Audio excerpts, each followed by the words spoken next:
Го започнуваме најновото издание на регионалните вести. Во него ќе гледате: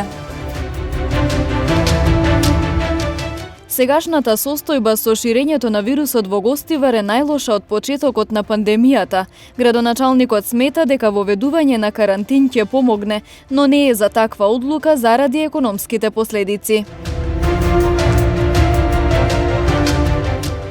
Владата на последната седница донесе одлука со која додели средства на општина Тетово за реконструкција на булеварот Благоја Тоска.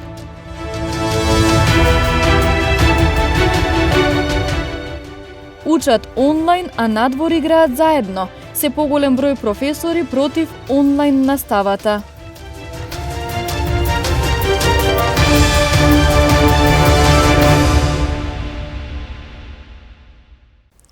Сегашната состојба со ширењето на вирусот во Гостивар е најлоша од почетокот на пандемијата. Дополнителни мерки за сега нема. Градоначалникот Арбен Таравари смета дека воведување на карантин ќе помогне во справувањето со вирусот, но не е за таква одлука заради економските последици. Гостивар на удар на COVID-19, сегашната состојба со ширењето на вирусот е најлоша од почетокот на пандемијата.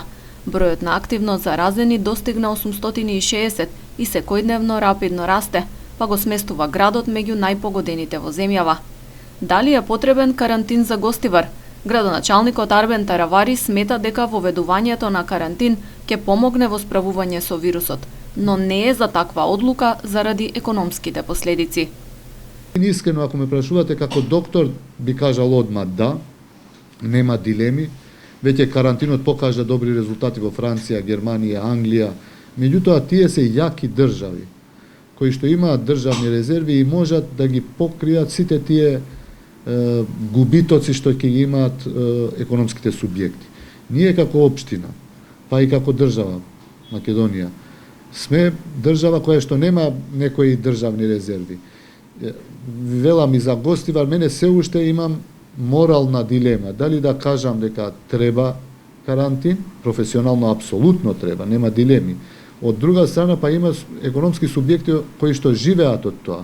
Значи во Гостивар немаме големи фабрики кои што ќе функционираат, туку луѓето живеат од едно кафе, од еден дуќан, од една самопослуга, од одредени бизниси, односно луѓе кои што работат со дневници. И ако ги прекинеме за еден месец тие луѓе да не земаат ништо, односно да ги затвориме сите продавници, ја не знам каков би бил импактот во секојдневниот живот на луѓето. Таравари додаде дека според официјалната статистика на Министерството за здравство, Гостивар во земјава е во средина по број на заразени според број на жители и во долната третина по морталитет. Во ниедна статистика не сме прва општина. Се согласувам со вас, вчера бевме втор град, инаку другите денови сме биле 5, 6, 7 и по големина Гостивар е 5 град во Македонија, така да бројките се очекувани. Ја мислам дека состојбата во Македонија за жал веќе е надвор од контрола. Вие знаете дека локалната власт нема никакви ингеренции во здравствениот систем. Единствено што можеме ние да направиме е да советуваме на граѓаните да внимаваат и да се придржуваат на препораките. Според последните информации од Гостиварската болница на инфективното и ковид центарот на интерното одделение, хоспитализирани се 63 пациенти. Капацитетите ќе се прошируваат во зависност од потребите. Владата на последната седница донесе одлука со која додели средства на општина Тетово за реконструкција на булеварот Благоја Тоска. Со парите ќе се реализира првата од вкупно 3 предвидени фази на овој инфраструктурен проект.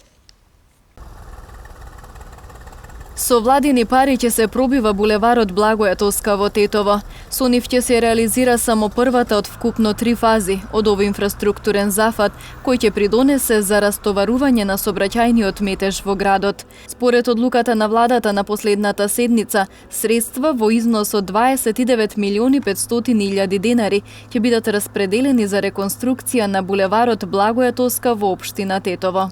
Истиот проект ќе тече на 3 фази, колку што сум информиран. Значи, првата е фаза до средното училиште текстилно, па после уште 2 понатамошни фази. Да. Средствата се само за првата. За првата фаза.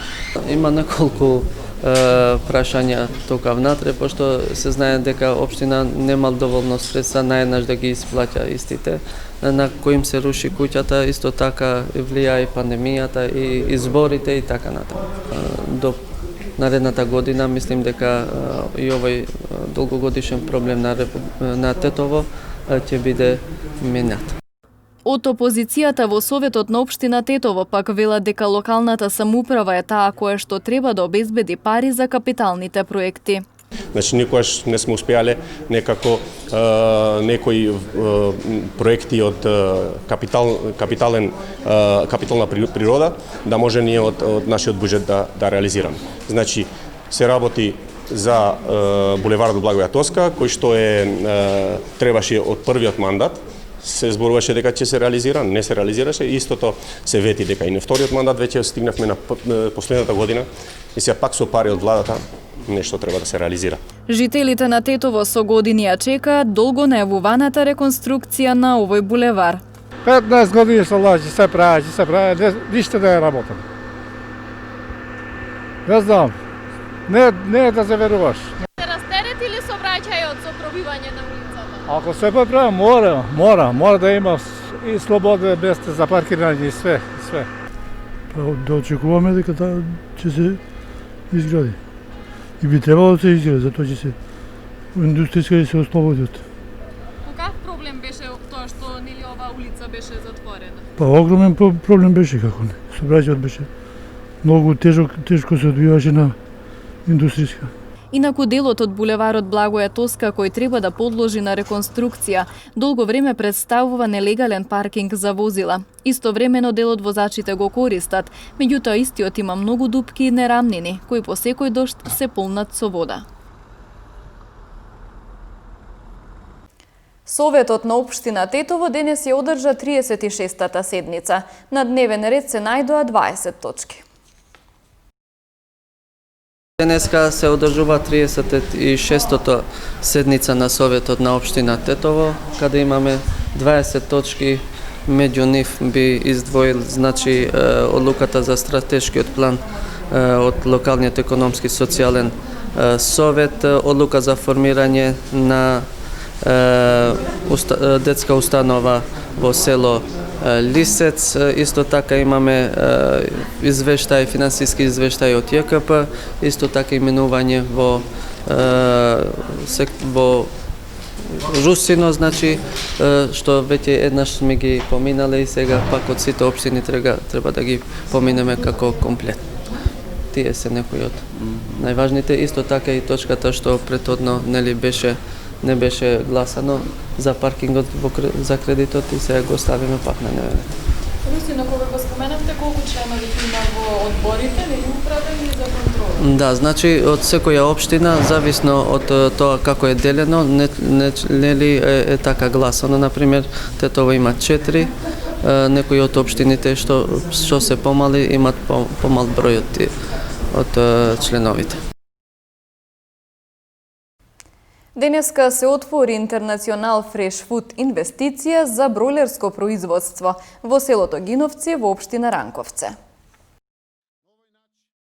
Премиерот Зоран Заев, вице-премиерите Љупчо Николовски и Артан Груби заедно со министри од економските ресори денеска присуствуваа на отворањето на новата инвестиција на конзорциумот на домашни и странски инвеститори Интернационал Фреш Фуд за бројлерско производство во селото Гиновци во општина Ранковце. Конзорциумот Интернационал Фреш Фуд, составен од домашни и странски инвеститори, влегува во бројлерско производство со амбициозен бизнис план и изградба на фарми, кланици и халини цела држава. Во период од 4-5 години планираат да произведуваат 12,5 милиони бројлери годишно и со тоа да се заокружи нивниот среднорочен план. Се започна со влезот и проширувањето на КФЦ во балканските земји. Потребите на КФЦ за пилешко месо се големи и тие побараа регионален добавувач и регионален партнер. Со оглед на тоа дека и од претходно знаевме дека во нашата земја има недостаток на пилешко производство, ни се роди идејата за инвестиција во бројлерско производство. Се работи за многу голема инвестиција и заедно заедно со партнерите од нашата држава и од странство, донесовме одлука за реализација на идејата, вели Арбен Абдурахмани, познат и почитуван наш стопанственик, чија последна инвестиција како дел од конзорциумот ја раздвижува економијата на цел еден регион. Нивните планови се производство на живинско месо наменето за внатрешен и надворешен пазар во еден целосно заокружен систем од производство на еднодневно пиле до конфекционирано свежо пилешко месо доставено до крајниот потрошувач. Тоа значи производство на јајца за инкубација, вадење на пилиња, одгледување и тов на пилиња, колење и расекување, пакување и дистрибуција до крајниот потрошувач.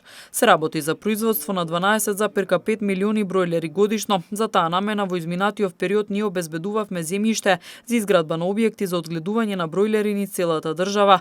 Целата инвестиција ќе се одвива во неколку фази и планирано е целосно да се заокружи во рок од 5 години, вели Абдурахмани и додава дека за почеток ќе се одгледуваат и пласираат по 20 до 30.000 пилиња неделно.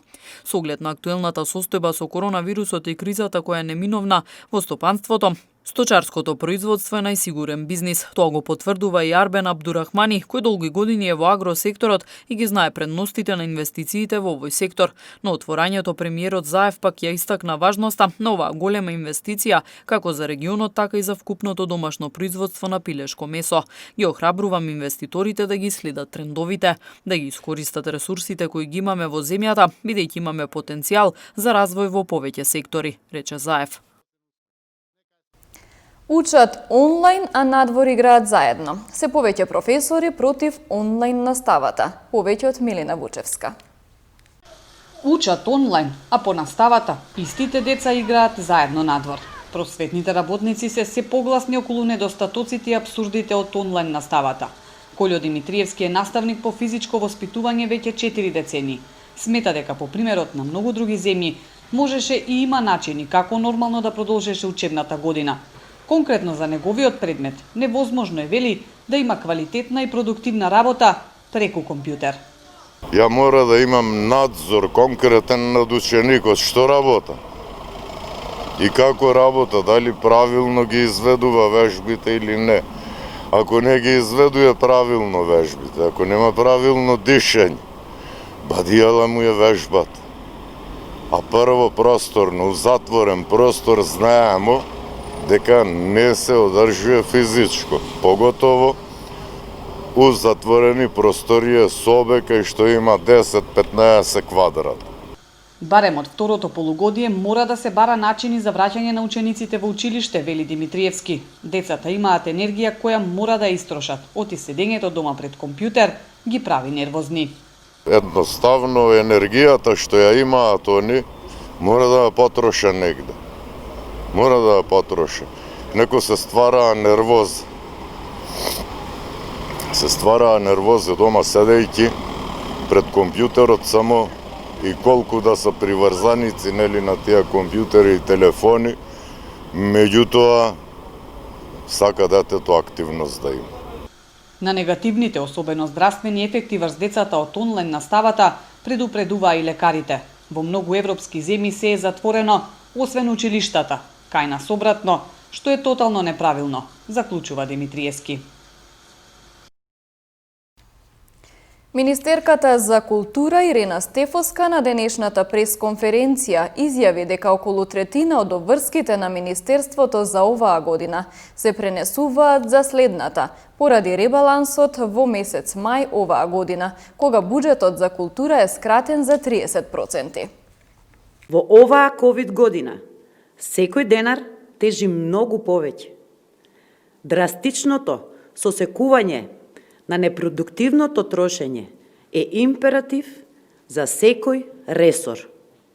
Културата, за жал, во целиот свет е меѓу првите жртви при секоја неволја. Но, за жал, страда и од факторот човек. Изминативе неполни 3 месеци се соочуваме и решаваме голем број предизвици во Министерството. Свесни дека се наоѓаме пред една година која нема да биде помалку лесна од претходната. Затоа работиме посветено за да креираме култура која ќе биде во релација со реалноста. А реалноста е дека буџетот за 2020 година длабоко стапнал на чергата за 2021. Околу 1/3 од обврските за оваа година се пренесуваат за следната од две причини.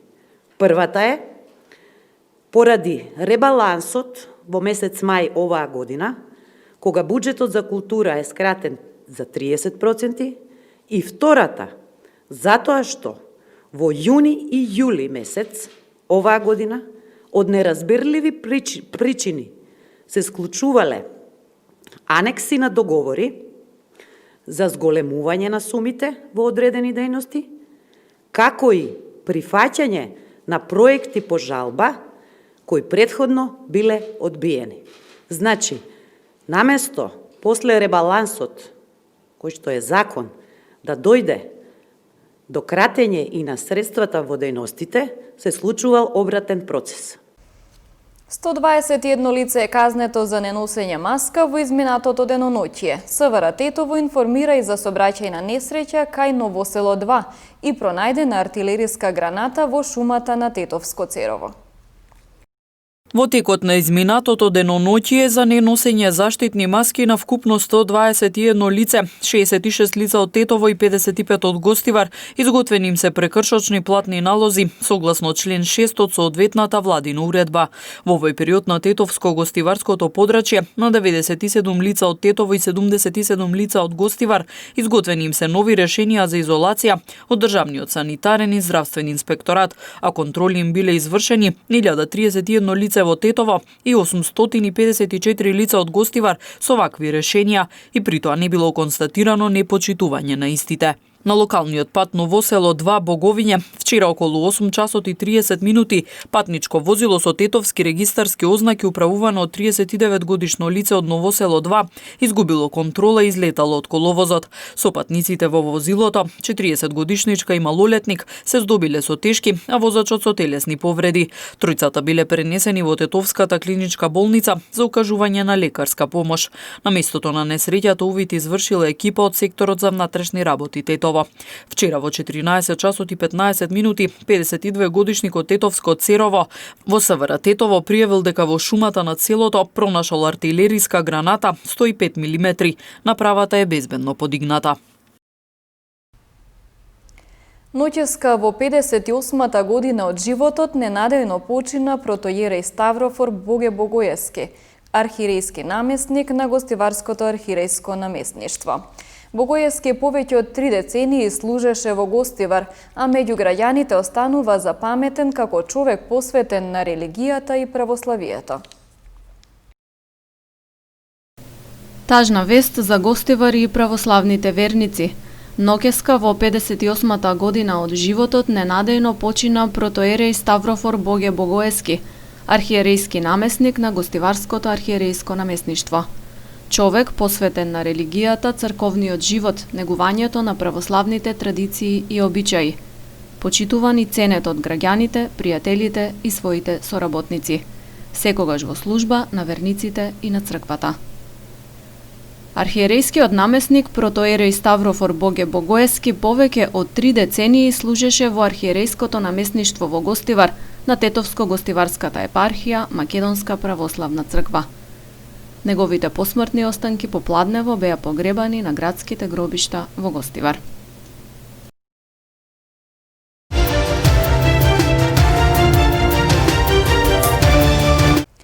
Кошаркарите на Тетекс продолжуваат со одличните игри и победите. Во четвртото коло тетовските кошаркари ја совладаа Ринија од Куманово со 87:67. Екипата на Тетекс продолжува со победите во втората кошаркарска лига Запад. Во рамки на четвртото коло тетовските кошаркари беа поуспешни од Кумановска Ринија со 87:67. Надпреварот започна со континуирано водство на гостинските кошаркари, но од втората четвртина па се до крајот на мечот, кошаркарите на Тетекс покажаа зошто се фаворити на овој надпревар. Капитенот на Тетекс Владимир Костовски беше најпрецизен на теренот со 35 поени. Во гостинската екипа се истакна Рилин Османи со 21 поен. Добро, одигравме сите добро, така да бевме поквалитетна екипа од Куманово, заслужено победивме. Не беше така лесно како што очекувавме, беа добри, одлични беа, но на крајот добро, заслужено табав. Викендов сега престои дерби надпревар против Хераклеја на гостински терен во Битола. Очекувања од тој надпревар? Па добро, Хераклеја увек дома ни прави големи проблеми, така да ќе бидете еден тежок надпревар, но ако идеме комплетни сите ќе даеме све од себе за да победиме.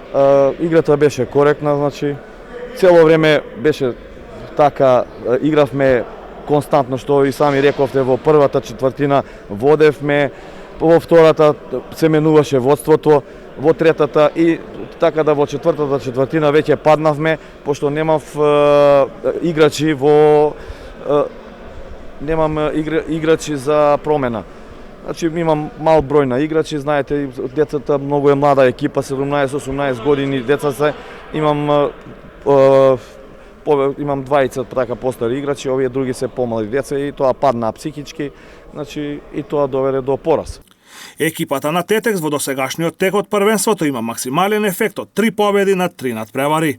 Во следното петто коло Тетекс ќе има тешко гостување во Битола против екипата на Хераклеја. Екипите на Дрита и Тетекс одиграа 0-0 во дербито за опстанок во втората фудбалска лига. Прволигашите ги одиграа надпреварите од Купот на Македонија, а екипите на Шкендија и Ренова се елиминирани од понатамошните настапи. Екипите на Дрита и Тетекс одиграа возбудливо реми без голови во дербито за опстанок во рамки на 13-тото коло од втората фудбалска лига Запад. Реален исход на надпреварот, од кој веројатно и двете екипи ќе бидат задоволни, но и доколку имаше победник на овој надпревар, без разлика кој ќе беше тоа, немаше да биде незаслужено, со оглед на убавите шанси за гол на двете страни. Па да кажеме реално, на крај со еден бод можеме и да бидеме задоволни, зашто и ние и противничката екипата на Тетекс имаше шанси да го добие надпреварот, ама на крај реален резултат. Иако имавме повеќе иницијатива низ целиот меч, имавме и статива и некои 2-3 зицери, тоа ако не ќе користи шансиве, на крај задоволни и со еден бод. Како може? Ние сме задоволни затоа што во едни вакви тешки моменти за нас, каде што се уште се бориме со таа криза да излеземе од негативата каде што се наоѓаме, имавме шанси. За жал, тоа е нашата најголема болка, шансите што ги имаме не ги реализираме и не успеваме да поентираме од тие надпревари. Или каде што ќе поентираме, примаме многу наивни голови, меѓутоа кога се игра по еден ваков притисок, нормално е да се прават и вакви грешки, но добро е што ете прв бод на гостински терен, се надевам дека ќе почнеме да подигаме формата и на гостински терен и ќе дојдат и резултатите. На останатите надпревари од 13-тото коло на втората македонска фудбалска лига Запад беа постигнати следниве резултати. Велешта Гостивар 2:1, Вардар Форино Кораб 0:1, Скопје Охрид 2:1 и Влазрими Кадино 1:0. На табелата во водство е екипата на Скопје со 30 бодови, пред Гостивар кој има 23 поени. Од полошките екипи Вардар Форино е на 8-то место со 12 бодови, додека Дрита и Тетекс е на последните две позиции со по 7 поени. Вчера се одиграа и надпреварите од четвртфиналето од Купот на Македонија. Двете тетовски екипи се елиминирани. Возбудливо беше во Кратово, каде Шкендија беше елиминирана од Силекс после изведувањето на пеналите. Надпреварот во регуларниот дел заврши без голови 0:0, а херој на домашните е голманот Трајковски кој ги одбрани ударите од белата точка на Тотре и Ибраими. Фудбалерите на Ренова загубија со 1:0 од Струга на гостински терен и го завршија настапот во Купот на Македонија за оваа сезона. Единствениот гол на надпреварот беше дело на Нијас Лена во 54-та минута од пенал. На останатите надпревари Академија Пандев со 2:1 го совлада Шкупи, додека Македонија Ѓорче Петров со убедливи 4:1 славеше над Беласица на гости. Надпреварите од полуфиналето на Купот на Македонија ќе се одиграат на 7 април следната година.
Ви благодарам на вниманието со кое не следевте. Пријатно.